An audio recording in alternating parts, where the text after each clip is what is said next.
মুক্তিযোদ্ধার কোটার নামে বাবা ছাত্রলীগের সভাপতি ছিলেন, এখন আওয়ামী লীগ নেতা, মামা আওয়ামী লীগের এমপি, খালু আওয়ামী লীগের স্থানীয় নেতা, এদেরকে ঢোকানোর জন্য এই প্রক্রিয়া। আমরা ফ্যাসিবাদের এক চরম বিষ বাষ্পের মধ্যে বসবাস করছি। আপনারা জানেন যে কোটা আন্দোলন ছাত্ররা, কোমলমতি ছাত্ররা, শিশু কিশোর তরুণরা করলেন ব্যাপক আন্দোলন। সেই আন্দোলনের ফলে সিদ্ধান্ত নিতে বাধ্য হলো সরকার কোটা তুলে দেওয়া। সেটি আবার গতকালকে তাদের একজন আইনজীবীকে দিয়ে এটা হাইকোর্টে উত্থাপন করে সেই তাদের যে কি বলে রিট করলেন, এবং পূর্বের যে তাদের যে আপনার কোটা যে তুলে দেওয়ার যে সরকারি যে সিদ্ধান্ত তার উপরে রিট করেছেন, সেই সিদ্ধান্তটাকে খারিজ করে দিলেন, অর্থাৎ আবার কোটা থাকবে।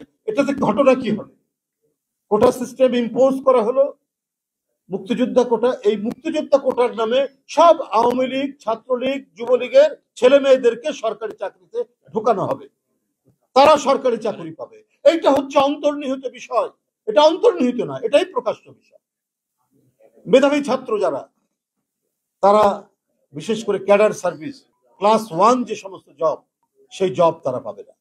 গতকাল আওয়ামী লীগেরই এক আইনজীবীকে দিয়ে, অখ্যাত আইনজীবী দিয়ে, সরকারি কিন্তু এই ঘটনাটা ঘটিয়েছে যে আন্দোলনের ফলে তো এটা করতে হয়েছে, আবার রিয়াকশন হয় কোর্টের মাধ্যমে। যেভাবে কোর্টের মাধ্যমে আমাদেরকে নিপীড়ন করা হয়, নির্যাতন করা হয়, কারাগারে পাঠানো হয়, ঠিক একইভাবে এই কোমলমতি ছাত্রদের আন্দোলনের যে কোটা সিস্টেম উঠে গিয়েছিল, সেটা রিট করে সরকারি সিদ্ধান্তটাকে বাতিল করে আবার ইম্পোজ করা হলো কোটা। তাহলে এই যে মুক্তিযোদ্ধার কোটা যেটা করা হলো, আর সাধারণ মানুষের ছেলেমেয়েরা যারা first, second, third, fourth, 10th যারা হবে, তারা আর কেউ চাকরি পাবে না। যারা গোল্ডেন কি বলে ওটাকে, গোল্ডেন 5 যারা পান, আমাদের সময় এটা ছিল না, আমরা ছিল স্ট্যান্ড করা, first division, second division, third division, star ছিল। এখন এই গোল্ডেন 5, জিপিএ 5 এগুলো এসছে। তো এখানে যারা ব্রিলিয়ান্ট ছিলেন তারা কেউ চান্স পাবে না।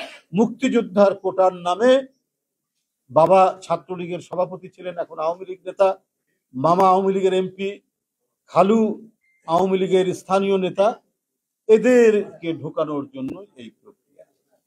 আমরা ফ্যাসিবাদের এক চরম বিষ বাষ্পের মধ্যে বসবাস করছি। আমরা যে শ্বাস নেই, সেটা ফ্যাসিবাদের যে বাতাস, সেই ফ্যাসিবাদের বাতাসের বিষ বাষ্প আমাদেরকে গ্রহণ করতে হয়। আর আজকে যেটি শেষ আশ্রয় আদালত, সেটি আইনসঙ্গতভাবে, বা সেটি যে রুল অফ ল এবং বিচার বিভাগের যে স্বাধীনতা, এই স্বাধীনতা নেই, বরং বিচার বিভাগের স্বাধীনতা তারা নিজেরাই উপেক্ষা করে সরকারের কাছে আত্মসমর্পণ করেছে।